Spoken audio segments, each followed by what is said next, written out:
Good afternoon, everybody, and welcome to Madison College's webinar, Crisis Management 101. I am your host and facilitator, Brian Landers, coming to you from my socially isolated office, in Wisconsin Dells.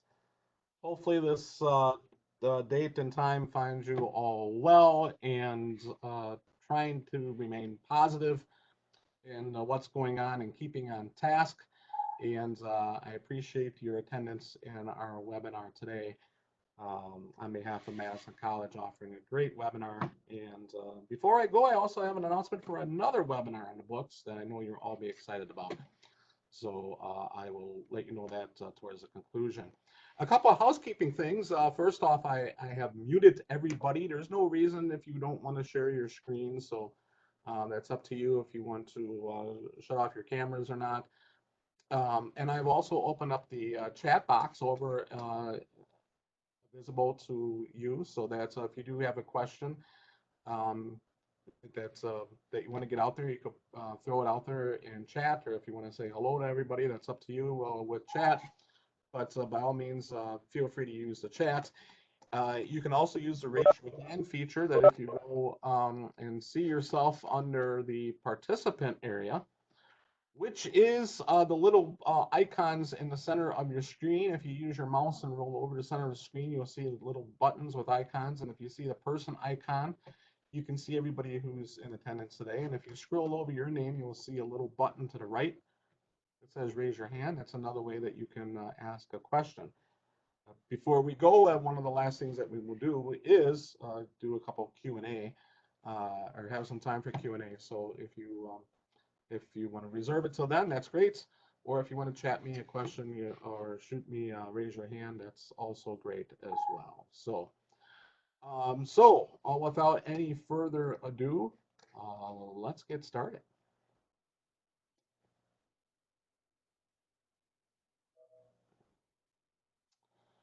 Jim says he cannot hear me. Jim, if you can check your volume. I believe that everybody else should be able to hear me just fine.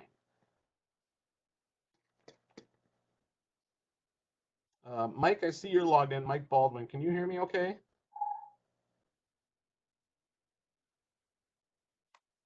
Yes, I can. Okay. So,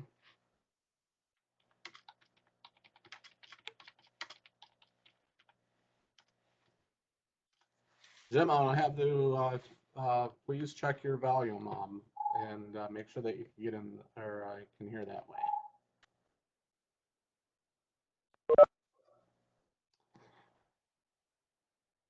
All right, let's get started. So first off, Brian Landers is my name. I am a full-time faculty with Madison College, been with Madison College since 2002, full-time since 2010 in a criminal justice division. I also served 19 years in law enforcement with the Wisconsin Dells Police Department.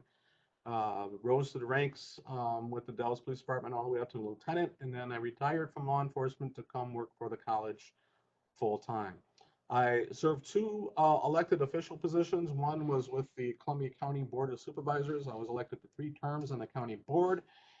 And then after my law enforcement career in 2011, I was elected to the mayor of the city of Wisconsin Dells, and I served 3 terms as mayor. I have a kind of a thing for 3 terms because I believe in term limits personally.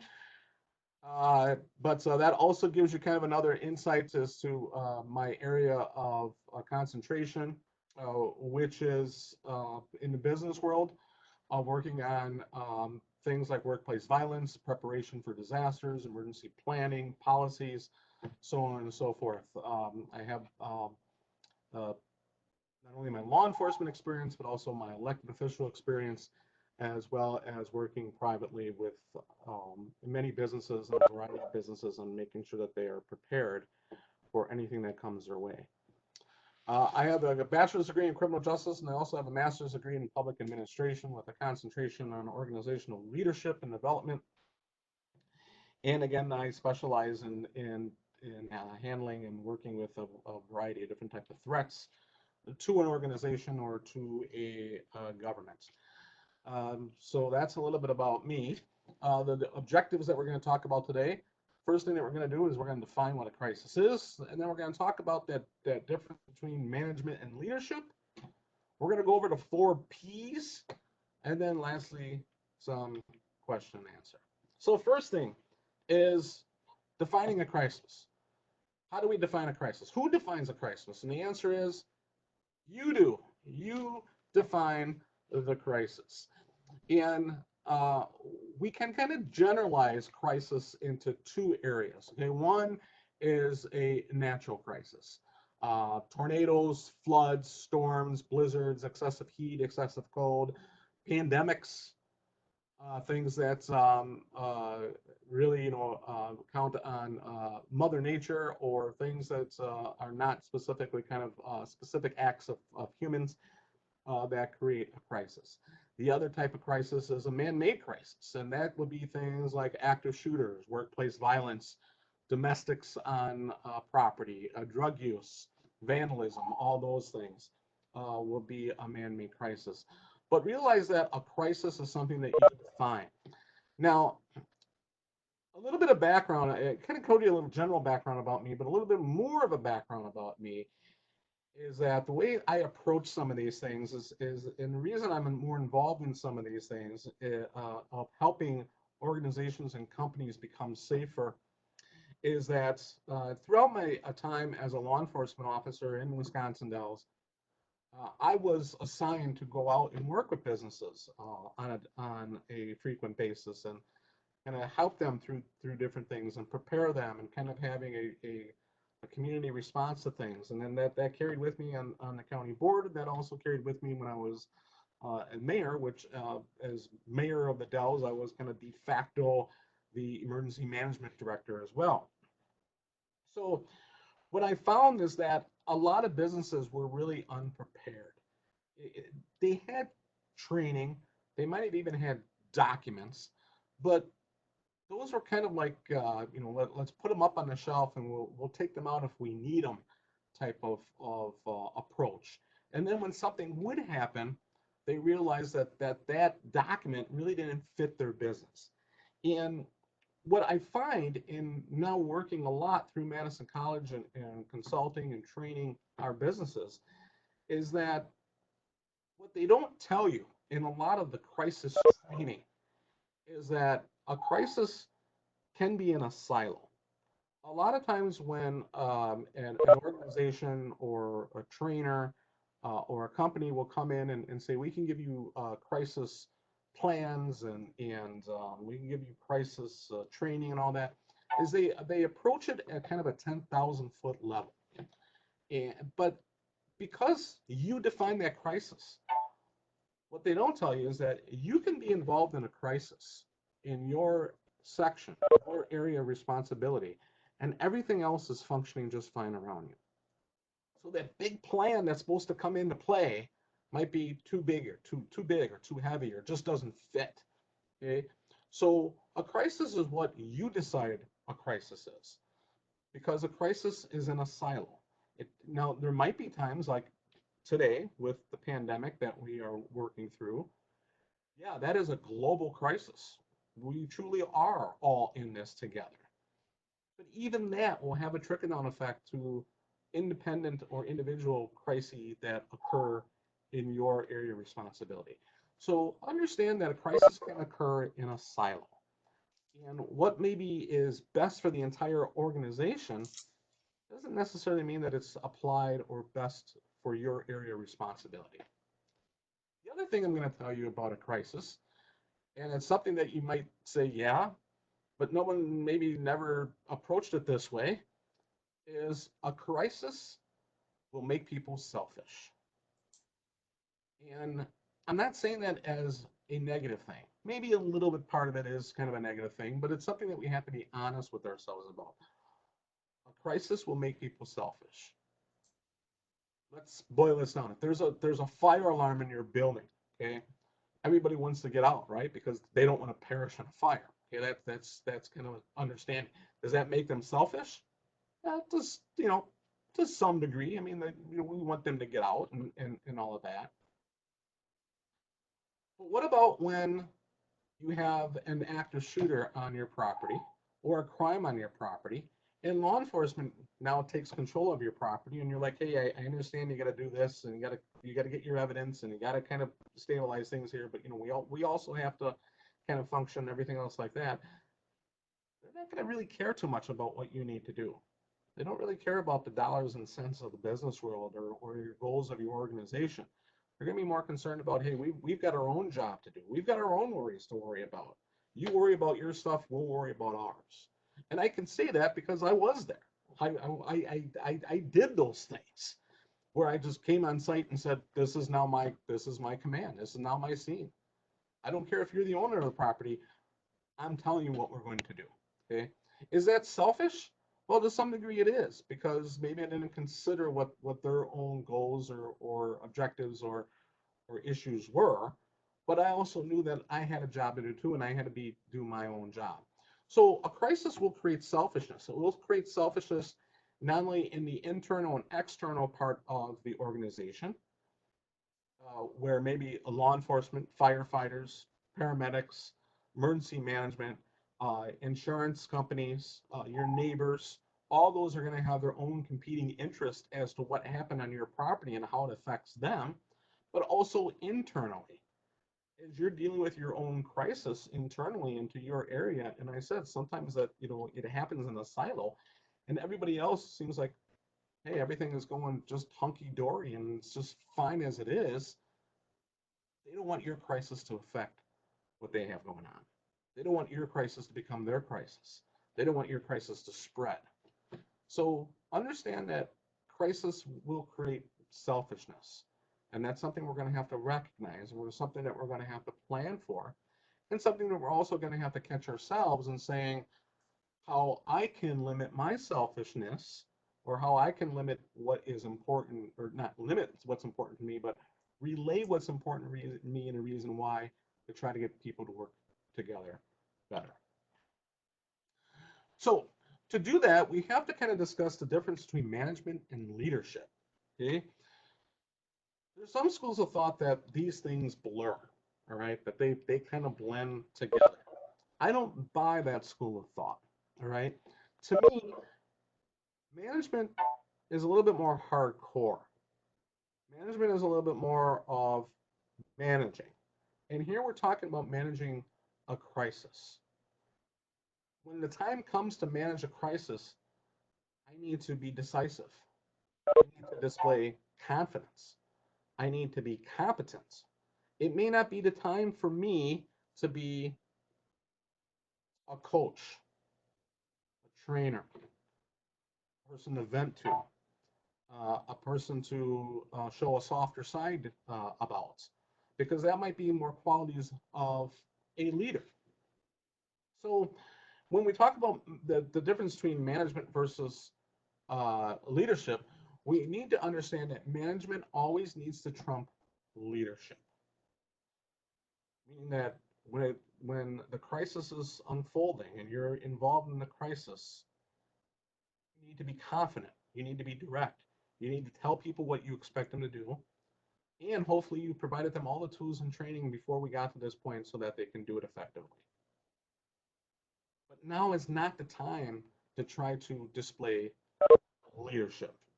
Maybe it's not the time to try to be calm, or be calming, I should say. Maybe it's not the time to try to mentor other people. It's time to now focus on what your goals are. And we're going to talk about what some of those goals are and make sure that those goals get done. So we talked a lot about this and being confident. And here's Tom Hanks in two different roles here. If you've seen these movies, the first one is Mr. Rogers movie that was came out. But Mr. Rogers is this really nice guy, and everybody wants to be friends with, and people idolize him, look up to him. Then the role that he played as the captain in Saving Private Ryan, where he didn't let his soldiers know about him personally. He didn't want them to know about him. He wanted them to just, you do what I tell you to do. I'm here to save your life. They were taking bets on, what is he? He ended up being like a math teacher or a history teacher or something like that, right? And they're all like, oh my gosh, and I never would have expected that. Why? Because he was a manager. During the time of crisis of their time in war, he had to manage. It wasn't a time to be a friend. It wasn't a time to be a confidant. It wasn't a time to be a mentor. It was a time to get these people through what they needed to do, have them follow his orders so that we can survive the crisis. Now, you might say, well, I don't know. I really like being a leader, and I kind of like that. I don't know if I want to give away my image of a strong leader to be kind of a harder core manager. But here's the deal, is that once the crisis is over, if you practice strong, sound, confident management techniques, be looked at retroactively as a good leader because you did what you needed to do to keep people safe, protect your property, stabilize an incident, all the things that we're going to be talking about. Okay. So while management will trump leadership in a crisis situation, realize that good management during a crisis will be remembered as strong leadership after the crisis. So they do kind of go hand in hand. And we talk about confidence. Where do we get that confidence from? Confidence comes from two different areas during a crisis. One is through experience. The other one is through education and training. Experience is going to make us more confident in handling things. And we all know that, right? The more times we do things, the better we are. Now, let's hope you don't become very confident in crisis management, because then that potentially means that everything you're doing is dealing in crisis, right? So if you have a lot of experience in managing a place of business that has a lot of history of workplace violence, well, then there's probably something wrong, because there's too much workplace violence going on there, right? So we have to face the fact that sometimes there's no amount of experience that's going to prepare us for the crisis. That's when training comes in. We can be confident if we're properly trained. As a former law enforcement officer and law enforcement instructor, every single police officer has to go to their first domestic, has to go to their first, make their first traffic stop, to their first bank or armed robbery, or potentially their first homicide or something along those lines. Every police officer has to get that level of experience. But how do we prepare them to do that the first time and be successful and safe while they're doing it? Through training. So the same thing is true in crisis management. That if you don't have that experience, which in a lot of situations we don't have that experience in, the only thing that's going to give us confidence in handling this crisis is the training to deal with it. Is everybody going to have experience in dealing with an active shooter? I hope not. But should we have the training to deal with it? Yes, we should. Okay. Which kind of goes to the culture of the organization. Does your organization prepare you by saying it's not if this is going to happen, but when it's going to happen? Now, we won't have an active shooter here. We won't have a robbery here. The chances of our place being hit by a tornado are minimal. So we're not going to train for anything like a weather-related event here. That's a bad culture. That's then what you're basically saying is that because we don't think that's going to happen, we're not going to give you that training, which only means that now, without the training, all you have is experience. And if you don't have experience in dealing with those things and how they impact your organization, then you're going to fail in your crisis management. So that leadership or management versus leadership, okay, getting that confidence to be a crisis manager through either experience or training. The other thing we have to realize is that we have to know when the crisis is beyond our limits. And again, because what they don't tell you in a lot of these crisis schools and training and everything else like that is they kind of try to use a shotgun approach to say, if you follow these steps, you'll survive any crisis. No, okay. Even things like a simple theft on your property, in which law enforcement has to go. If somebody stole something from your property or damaged something or something on every one of those things has so many different variables and how much could it impact your organization impact your reputation, impact how your employees feel. Do they still feel safe? All of those things that we can't look at those situations and say, well, we're going to apply the same philosophies to every single type of crisis. Now, there are certain key foundations to that. And one of the biggest things that I've always stressed is flexibility in a crisis, which again is seen through strong management. So what we have to do is understanding when is a crisis beyond our own limits.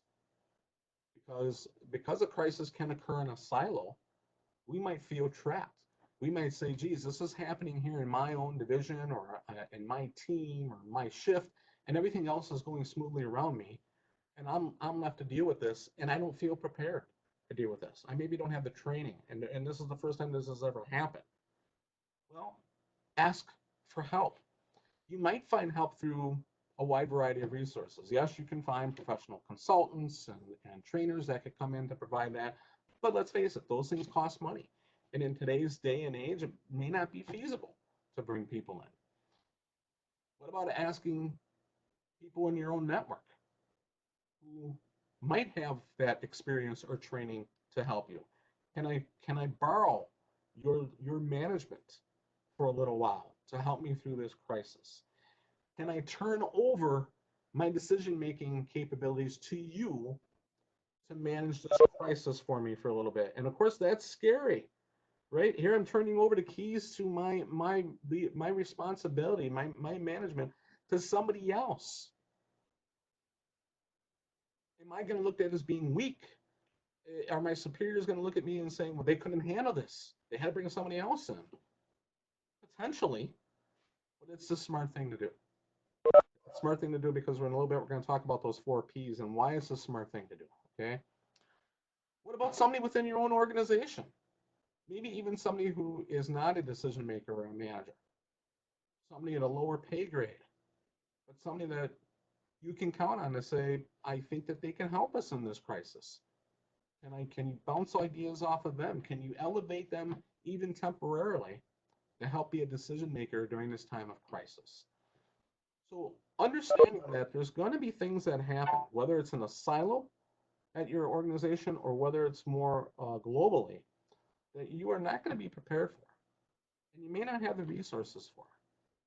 So you might have to look outside of the organization or even internally within the organization for non-typical help during the crisis. Identify that help before the crisis unfolds. That's why it's important to network. That's why it's important to know your people. That's why it's important to associate and know what types of consultants and people that are out there that can provide you that assistance when the time comes. We also have to realize that certain people should not be counted on. And that might be a little bit of a harder or a hard pill to swallow. But quite frankly, there are certain people that even though they might have titles and responsibilities, they cannot be counted on in the time of a crisis because they have not properly trained and they don't have that experience. And they don't have the ability to even try to learn on the fly or be flexible, or they might crack under pressure or just not handle that stress very well. Those are people we also have to identify before the crisis hits and identify that they should not be part of that chain of command. They should not be part of the decision making. Maybe we give them a different position or a different assignment that allows them to do things away from the key decisions that have to be made. And this could be a tough thing for an organization to deal with, especially if you have people that are maybe higher up or at higher pay grades who just should not, they might do something very, very good, but they should not be part of this crisis team. They should not be part of that decision making. Maybe you have somebody who is really good as an accountant or really good as an attorney or really good as an HR director. But when it comes time to doing things that time is of the essence, and we're talking about saving lives and saving our property and protecting our assets, maybe that this is not the role for them to be in. Okay, so these are hard questions to kind of mull through, and decisions that we're going to have to make as we move forward to be successful. All right, those 4 P's that I was talking about, okay? What are they? Well, the first one is prep. Remember, don't always say if this is going to happen, but when this is going to happen. Have we not been always told about the potential of a pandemic? And what has a lot of people thought about? Okay, it'll never happen. Science and medicine is too good. We'll get it solved. Okay, we watch movies like I Am Legend and Epidemic or whatever they called it, or Contagion. And we're like, oh yeah, that's scary stuff, but that's just, that'll never happen here. This is the United States. I mean, we're the most powerful, richest country. We have the greatest minds. We don't have to worry about that. Well, Mother Nature had a different plan for us, didn't she? So don't approach things as ifs, but when. And that's kind of scary because we don't want to create a culture of paranoia. We don't want to be Chicken Little that keeps on saying, tomorrow's going to be the day that an active shooter walks in. And then the active shooter doesn't happen. All right, the next day is going to be and then that doesn't happen. Pretty soon people start losing confidence in you, and quite frankly, they might think, this person is super paranoid. I don't know if I want them to be in any management position during a crisis. But you have to be frank and understanding and preparing your organization to say, we have to approach this as to when this happens. The old adage that we're going to hope it doesn't happen, but we're going to plan for it, right? We're going to plan for the worst, but hope for the best. And there's so many different things that we might have to deal with: floods, blizzards, crime, pandemics, all these different things. And how do they work globally in our organization? And then how do they work and funnel down to those silos that we're talking about? And that is why that there are key things that you can do that do work from top to bottom. Those are these 4 P's that we're talking about. And the first one is that we're on right now is prep, in making sure that you create that culture that you are going to be prepared. Establish functional policies. We can go to different associations, we can go online, we can borrow policies, we can plagiarize policies. And here, a lot of times when I'm brought in to consult different organizations and businesses about different things, the first thing I want to do is, besides meeting with the key leaders, is I want to see what your policies are. And I see policies and they're outdated, they're boilerplate. They don't address things, how the company has evolved and moved on, or the number of people that they have, or who their stakeholders are, and things like that. They are not functional. They exist in name alone. But what do policies do? Remember, my academic focus has been on establishing sound policies. What are policies supposed to do? Policies are supposed to be a written guide or an expectation of performance.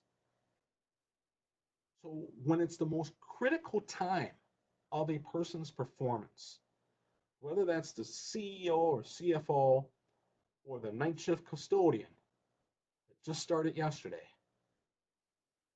do our policies tell them what to do in our most critical time in our organization? Are they clear? Are they appropriate? Do they address the right things? So having functional policies is a key thing in part of your preparation. A crisis response plan. And that's another thing, is sometimes I'll get these crisis response plans and they're this thick. I'm like, holy cow, who has time to read all of that? And you go through these things and it's so much confusion, and the terminology is, I know where they got these things from. They got them from places like FEMA and Homeland Security, and they basically took these large manuals that are designed for statewide operations of things like pandemics or things like massive tornadoes and storms. And then they cut and paste different things, and they give it to an organization. They say, okay, you got 100 people working in your business. Here is this massive emergency action plan. This is it. This covers everything. An emergency action plan or a crisis response plan is a must, but it's a must that must be customized to you, to your organization. Something that fits what you are going to be able to handle, because it's like a playbook, okay? I coached football. But you know who I coach? I coach third and fourth grade kids in flag football. Now, I'm a great football fan. Unfortunately, you should probably see I'm a Bears fan, so I'm a miserable football fan too. But I can sit down and I can watch the Bears play and say, oh, identify that, and that's a bubble screen, and blah blah blah blah, or that's a zone defense and all that stuff. But am I going to give that same playbook to a bunch of third and fourth grade kids and say, I expect you to perform at the level of an NFL player? No, but that's exactly what a lot of emergency action or crisis plans do. Is they take these monstrous things and they give it to organizations and say, learn this, follow it, do it. It's beyond that. And I'm not saying we dumb down the crisis plans, we just customize them for what we're trying to achieve. Who is our audience? What type of plan can they use to be effective in managing a crisis? So, who plans your continuity? Which means who helps you after the crisis? Who gets you back on your feet? You do. That's another part of the crisis plan and part of our 4Ps that we have to understand. It's not just getting through the crisis, it's now brushing off the dust and getting back to work. That takes time, it takes talent, it takes money. Who plans that? You do. You have to plan that continuity as well. So you also have to look at the longer term of what happens after this crisis. We spend a lot of time. I mean, if I probably polled all of you and say, how many of you actually went to an active shooter training? And I'm sure maybe every single hand would go up, maybe multiple times. How many of you went to training on active shooters, and what do you do after day one? What do you do after week one? What do you do after month one? What do you do 6 months later? What do you do 1 year later? How do you recover from that? Because you're going to have residual effects. You're going to have people that refuse to go to your building, even though it was, an isolated incident. You're going to have employees that are still traumatized from the incident. You're going to have reminders about this. You're going to have breakdowns that continue to occur long after this incident. Not to mention the interference of law enforcement and evidence gathering in court proceedings and um, potential legal issues and all of that during all of this time. Things that they don't tell you in active shooter planning. They'll tell you how to get out, shelter in place, run, hide, fight, all of that. But then what? Hey, law enforcement, we're done, right? And I'm not knocking law enforcement, but that's in essence what it is.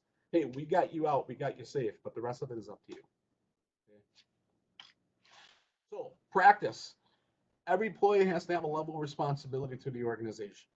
And something I always preach in all of my trainings, which I know that a lot of businesses love to hear, is that I tell employees, listen, employees, you're responsible for your own safety. Your employer is not ultimately responsible for your own safety. The employer is going to fill up the trough for water, but you're the horse. If you don't drink from it, that's your fault. The employer is going to give you all the tools. They're going to give you the plan. They're going to show you the evacuation routes. They're going to give you alternatives. They're going to do everything they can. But if you don't do what you're supposed to do when the time comes, that's your own problem. And you failed yourself. Okay. It's kind of like if I said, listen, we're going to do an evacuation plan, right? So everybody, when we do this evacuation drill, we're all going to go out the front door because that's where the parking lot is and that's where we're all going to stage. Okay, we ring the bell, we all go out the front door. But now what happens a week later when we truly have to evacuate because something bad has happened? And maybe that event is right there at the front door. People can't get out that front door. Well, some people are going to be able to manage and say, well, I know that there's another exit. I'm going this way. And another person might say, I'm breaking the window and I'm getting out that way. But there's going to be other people that are going to say, I don't know what to do because I've always gone out the front door and nobody ever showed me an alternative. And when stress hits, I don't do well. I'm kind of, breaking things down because actually they'll probably be frantic going, oh my God, the front door is blocked. I don't know what to do. I'm just going to freeze. We have to give them the tools to understand, no, don't freeze. You have other options. But ultimately, it's up to them to execute those options. Okay. How do we do that? We create a culture of expectation. We create a culture of just like we're hearing right now globally, we're all in this together. Okay. How do we slow the spread? How do we take care of ourselves? Okay. We all have to be part of this. We get that information out there. We give them options. We give them some reassurance. But yet we're managing people. Don't do this. Do this. We're not asking. We're telling. Okay? But we create that culture of expectation to our employees. If you want to survive, and if you want to get through this crisis, you will do this. And we're going to show you how to do that. But we're not going to take you by the hand when the crisis comes and walk you through it. That is when I talk about and emphasize you are responsible for your own safety. Protect. What do you protect as a crisis manager? Lives, number one, always number one. Property, number two, and lastly, incident stabilization. Stabilize the incident long enough that you can get the resources in there to help you, but then look at how do you recover. Okay. Remember, giving directions is not asking. And yes, I do come from a law enforcement background, and as a supervisor in law enforcement, where sometimes I just tell people, just do it and don't ask questions. But that has to be done, especially in a crisis. Because what is your job? Your job is to protect life, property, and stabilize that incident. But what did I tell you from several minutes ago? People become selfish during a crisis, and they may not have those same priorities. That is why you must be direct in your management style. It's very clear to them. You will do this. You must do that. But having the right policies and the plans in place and the training in place so that when you're giving those orders, and you don't have to bark orders and put on a helmet and all of that stuff. When you're giving those orders, people understand I have to follow those orders. There's no doubt that those orders are going to save their lives or help your organization through this crisis. Time is not your friend. That goes without saying. We don't have time to be nice. We don't have time to stop and explain. We don't have time for that mentoring part, okay? We're not coaches. We're not trainers. We're not friends or confidants. We are managing a crisis. Time is not our friend. Do what I tell you to do and get going, okay? And that's the attitude that has to be done. And remember, people have their own priorities. Know what those priorities are. And internally, you're going to recognize what those priorities are because you're going to know who those players are, who those people are. Maybe you work for an organization where somebody's going to say, we have to protect our monetary assets. We have to protect these valuables over here. We have to do this. We have to do that. Again, I gave you a glimpse into what law enforcement priorities are going to be, right? Obviously, stabilize the incident, take people in custody, interview, collect evidence, video, photos, DNA stuff. A law enforcement presence in something that's major. I was on with Paradigm. I was there a few days right after the active shooter incident on behalf of Madison College, working with them on recovery and beginning the continuity process. And law enforcement was still present and still doing things that were evidentiary related several days after the incident. Now, in something like that, you're not just going to say, well, hey, get the cops out, let's open up the doors again, obviously. But we have to plan for that downtime. We have to plan that people are going to have their own priorities, and how do we accommodate for that? And lastly, patch. You're going to be exposed, okay, during a crisis, but there's ways to limit your exposures. Your weaknesses are going to be shown. Those weaknesses might be in form of, again, your own experience or training to prepare you properly, your facilities and your building, the brick and mortar. What has failed you in that crisis? Has communications gone down? Did the alarms not work? Were doors blocked? Whatever. How did your own building not perform to the best that it could during this crisis? But how do you anticipate and repair these things? Well, I kind of call it patching, okay? And it's like having a Band-Aid. Rip that Band-Aid off fast. It hurts a little bit more, but the pain goes away quicker, right? What do we need to do? We need to get rid of these boilerplate policies. We need to make sure that our policies are custom to our people, to our goals, to our organization. We need to address poor training or a lack of training. If we're training based upon if instead of when, we're not properly training. If we're just throwing training out there to say that we have training done, we're not properly trained. Okay, research your training. Make sure that you know who the people are that's giving their training. Are they people that know about your business? Do they know about your people?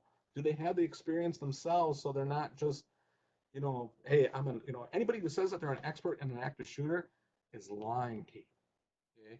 There's no such thing as an expert in active shooter. And yes, I am certified to teach active shooting and consulting businesses and places on active shooters, and I will not call myself an expert on that. Okay? So be very wary of people who claim that they're experts on things. Make sure that you have good training and research that training and trainers. Or attitudes from top and bottom. The top saying, we're not going to do that, it costs money to train, or it costs money to develop new policies and blah, blah, yeah, that's a barrier. And that's a tough barrier to overcome. Or what about the people on the bottom? I don't have to listen to that. They don't know what they're talking about. Or, there's never going to be an active shooter here or anything else like that. So why do we have to do that? You have to get rid of those poor attitudes. You have to get rid of those poor employees. Employees that are not being part of that culture. Employees who are basically being part of the counterculture. The bullies in the workplace that maybe we don't want to address, or we're maybe even a little scared to address. Okay? You're just asking for a workplace violence incident by not addressing something along those lines. Okay? Employees who don't take the training seriously, or who work against you as you're trying to display good management preparation. They're working against you because they think that they know more than you, or they want to be funny about everything. Okay? You have to address those things, and it's much easier to rip that bandage off to address these things and let them fester. So those are the 4 P's. And what do they look like together? Well, it's a revolving cycle. We prep, we practice, we protect, and we patch. We're constantly working through that cycle. Not only do we have our own jobs and tasks to deal with in what we do, but we also have to be part of our overall planning for a crisis. That has to be a chunk of your day, your week, your month, your year. It's not something that once a year we can put people in a room and we talk about it and we say, how do our policies look? How does our plan look? Hey, it looks good. Close it up. We're done for the next year. It's got to be part of something that you're working on every single day and week and preparing so that it's ongoing. It's not a once a year thing that we accomplish all these things, but it's something that we are constantly ongoing and preparing for. All right, I went through a lot, and unfortunately, it's a half an hour webinar, and it's crisis management 101 for a reason, okay? But here is my contact information. If there was something that was not covered or something that you have questions about that you want to send me or call me about, providing my contact information here. And before I actually get to any in-seminar questions, I just want to remind you about some of our services that we do provide. A lot of things that we talk about, we do provide from Madison College, including on-site security assessments and consultation, training, webinars, building plans for you, continuity plans, all that stuff. And we will have an upcoming webinar again on Wednesday, April 22nd, specifically about those emergency action plans I talked about. And with that, I am going to open this up.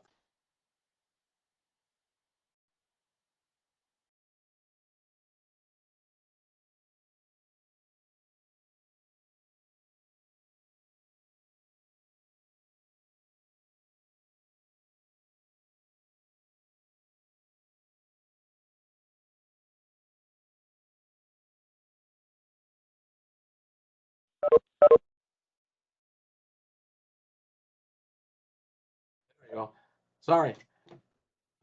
So I was just finishing up by saying, if you have a question, by all means, you can either chat it now or just come online and ask me a question.